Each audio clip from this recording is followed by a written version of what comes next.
Bismillahirrahmanirrahim. Elhamdülillah ve salatu ve selamu ala Resulillah. Ve ba'at, urmattu cemaat, urmattu mu'min musulman bir tuğanda.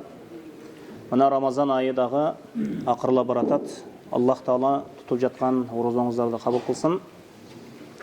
Эми бұл İslam dini, бұл öte жеңилдетилген din, жеңил din. İslam dini жеңил din. Peygamberimiz sallallahu aleyhi ve sellem bizge ibadattарды қандай, Allah Taala buyurgan ibadattарды қандай түрде атқару керек екендігін bizge көрсөтүп берген. Мына ошол Peygamberimiz sallallahu aleyhi ve sellem өзү окуп, өмүр бою көрсөтүп берген ибадат мына ушул намаз. Акыркы 10 күндүктө дагы эң көп окула турган ибадат бул намаз болуш керек. Антикени намаз эң улуу ибадат. Эми парыз намаздарды өз убагында окугандан кийин нафил намаздарды өз убагында аткарганга аракет кылуубуз керек. Эми Аллах Таала Кур'анда айтат: "Ла юкаллифуллаху нафсан илля вусаха." Аллах Таала эч бир пенденин мүмкүнчүлүгүнөн артык бир нерсени жүктөгөн эмес. Милдеттендирген эмес. Ар бир ибадатты көтөрө алат ар бир инсан. Мисал үчүн тик туруп намаз окуй албасаң, oturup namaz okuysunuz. Oturup namaz okuy albasanız, oşol jatıp namaz okuysunuz. Can başlap. Je oturup oşol namazды okuysunuz. Je oturup da namaz okuy alsa jatıp da namaz okuy alsa ima işara menen başı, eğer başını da kıymıldata alбаса, anda kebir alımlar közü menen deydi. Kebir közünü da kıymıldata albay kalsa akıllı jayındabı, al ne? Oşo жүрөгү менен tilini kıymıldap жүрөгү менен namaz okuyt. Akıl ketkenden keyin uşu insanга uşu namaz farz emес. Akılı jayındabı, ak karаны ажыратып атабы, akılı jayында. Akılынан кетелек bir insan кандай абалда болбосун, буту кол иштебей калса дагы намаз farz барыбир. Аны окуш керек. Кала берсе суу болбой калса дагы мына таяммум менен ибадат кылуу буйрулган. Misal üçün kolu buttu baylap taşlasa dağı, insan bir жерге камалып kalsa dağı, darat ала албаса dağı, kebir alımlar aytat, namazı kaza kılbayt. Oşol daratsız avalda kanday bolsa oşonday okuy beret deyt. Kebir alımlar oşol жерден чыкканга чейин чыгуу мөөнөтү, misal üçün azırak bol oturak, 1-2 gün bol oturak bolsa kebirler kazasını okuyt deyt. Kebir alımlar jok, namazды өз убагында окуу парыз, ошондуктан кандай абалда болса ошондой абалда окуй берет deyt. Эми мына Ramazan ayında bilesizler. Taravih namazı okulat, 20 reket okulat. Anan түнкү ibadattardагы көбөйтүрүлөт. Айрыкча Ramazanın акыркы 10 күндүгү келген убакытта Пайгамбарыбыз саллаллаху алейхи ва саллям уктаган эмес. Алгачкы 2-10 күндүктө уктаган Пайгамбарыбыз, кичине түндө уктаган. Ал эми акыркы 10 күндүк келгенде күндүзү уктап Пайгамбарыбыз түнү уктабай чыккан. Бул сүннөт. Эми Пайгамбарыбыз саллаллаху алейхи ва салламга эрчиймин, күндүз кичине уктап, түнү уктабай ибадатты өткөрөмүн десеңиз, бул дагы сүннөт. Бұл дағы сүннет. Ақырқы 10 күндікте мына қадыр түн бар.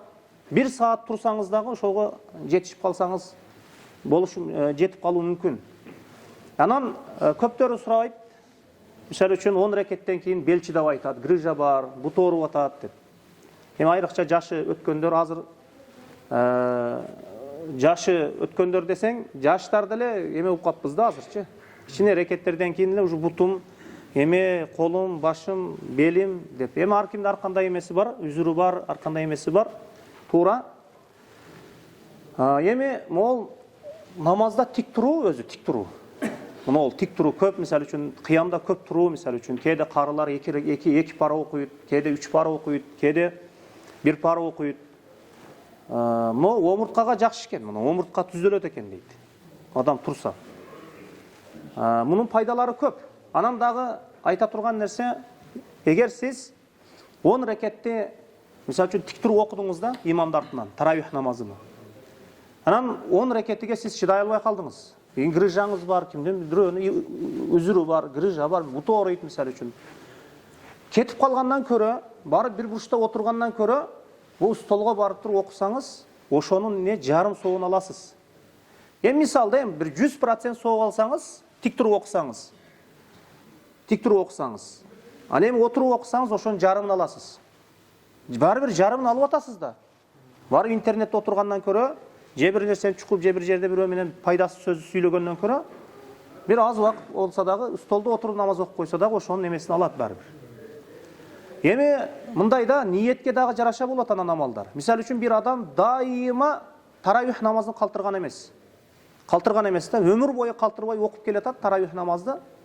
Дайыма катымдара катышып, анан 60 жашка чыгып калды, 70 жашка чыгып калды, өмүр бою токтотподу. Анан энди жаш картаң болгондон кийин кетет да бар, организм, ден соолук кетет. Анан отуруп калды. Анан жамаатка карап, тик туруп намаз окуган күндөрүн эстеди. Ошол дайыма ошол намазды калтырбай тик туруп окуп келгендиги үчүн отуруп окуса дагы Аллах Таала ниетине жараша толук соопту берет. Ошон үчүн алымдар айтат, жаштык кезде ибадатты көбөйткүлө дейт. Картайган кезде ошол ибадатты аткара албай калсаңар, ошонун сообу жаштык кезде аткаргандыгы үчүн, дайым аткаргандыгы үчүн ошонун сообу картайып үзүр болуп калган кезде жазыла берет дейт. Буга хадистерден дагы далил бар. Мына ошондуктан кимде ким мисалы үчүн отуруп окуй албай, туруп тик тура албай калган болсо, кичине чарчап күндүз кээ семен куюп орозо тутуп аткандар бар, оор иштеп орозо тутуп аткандар бар, тик тура албайт, уйкусу кеп кетет мынтип. Эгер хушуну жоготуп атасызбы? Мисалы үчүн бир нафил намаз иш кеңири бул маселеде. Иш кеңири бул маселеде. Нафилде иш кеңири. Ошондо отуруп окусаңыз деле бир сооптуу болосуз баары бир. Бул уят нерсе эмес отуруп окуш. Ушунча жаштар мен жаш болуп эле анан картайбай эле тик туруп окубасам болбойт да деп уялгандар бар экен. Болбойт анда. Уялуу жок бул шариятта. Шарият кайтып бизге жеңилдикти берген. Аллах Таала пендесиге жеңилдикти берди орозодо дагы. Намазда дагы аны алса Аллах Таала жакшы көрөт ошол пендесин. Жакшы көрөт. Негизи инсанды көп ибадат кылышы да эмес. Инсан ошол мындай кандайча айтканда бодрый, ихластуу ибадат кылуусунда. Ошондуктан азыр мына акыркы 10 күндүктө мына алхамдулилла азыр 20 рекет окуп атабыз. Мына саат 2ден баштап саат 4кө чейин, 3:30га чейин дагы намазды 2 рекеттен улантып атабыз. Мына ошондуктан анан витрди жаппай аткандыгыбыздын себеби ушул дагы акыркы 10 күндүктө кадыр түн. Ошол кадыр түндү издеп, ошол кадыр түн болгондо намазда турайлы деп, ушуну издеп атабыз азыр. Биз ушуну үмүт кылып атабыз. Ошондуктан намазды көбөйтүп аткандыгыбыздын себеби ушул. Пайгамбарыбыз саллаллаху алейхи ва саллям айтат: "Салатул лейл масна" дейт. Түнкү намаз 2 рекет, 2 рекет. 2 рекеттен окуп кете бересиз. Анан таң жарып кетишинен корксоңуз, 1 рекет витр важип менен 3 рекет витр важип менен бүтүрөсүз намазды. Иш кеңири бул маселеде. Ошондуктан акыркы 10 күндүктө анан кадыр түн ошол акыркы 10 күндүктүн ичине жашырылган. Эч ким айта албайт, точно 27си деп жыл сайын боло бербейт, 27синде кадыр түн. Жыл сайын эле бир күндө боло бербейт. Бизде адат болуп калган 27-нчи түнү баарыбыз чогулабыз дагы, башка күндөрү мечиттер кичине болуп калат да, таравих менен эле шектелип калабыз акыркы 10 күндүктө. Анан алгачкы 10 күндүктө жакшы ибадат кылабыз, экинчи 10 күндүктө жакшы ибадат кылабыз, катымдар бүткөндөн кийин өзүбүз таштай беребиз. Наоборот болуш керек өзү. Пайгамбарыбыз саллаллаху алейхи ва саллям алгачкы 2-10 күндүктө да жайрак келген. Акыркы 10 күндүккө келгенде уктаган эмес. Кала берсе үй бүлөсүн ойготкон, катуу ибадат кылган акыркы 10 күндүктө. Ошондуктан кээ сурайт, таравихтен кийин дагы намаз окуш. Ошол таравихтен кийин ошол түнкү кыямул лейл мына таравих намазы. Ошону улантып атабыз. Саат 2де, анан 2ден кийин анан дагы 2 рекеттен окуп барып 8 рекет окуп, андан кийин 3 рекет витр важип менен бүтүрүп, анан тияка чыгып иншаллаху таала сухурлук кылабыз. Ушул боюнча кетип атат.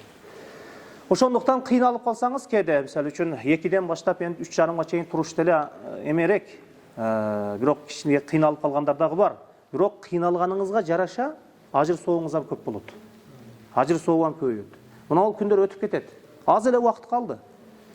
Өтө аз убакыт калып атат. Ошондуктан отуруп болсо дагы мына ол сооптарга жетип калайлы.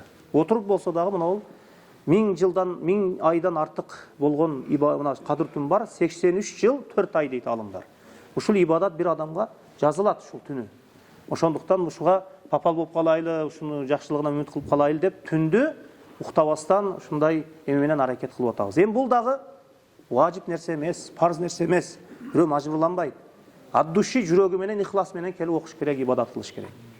Азыр мына соодагерлер болсо керек араңыздарда, соодагерлердин өзү сезону болот. Сезону жакындаганда товарды алып келип, даярданып турат. Анан соодагерлер ошол товарны сатарда ошол түн уйкусу качат. Ошол акча түн уйкусу качат. Ал эми ушул ибадаттын дагы сезону бар. Мына Рамазан аясы сезон болуп атат. bu sezon şu soğuplarda işley turgan sezon eken. Allahu alem ve sallallahu ala Muhammedin ve alihi ve sahbihi ve sellem.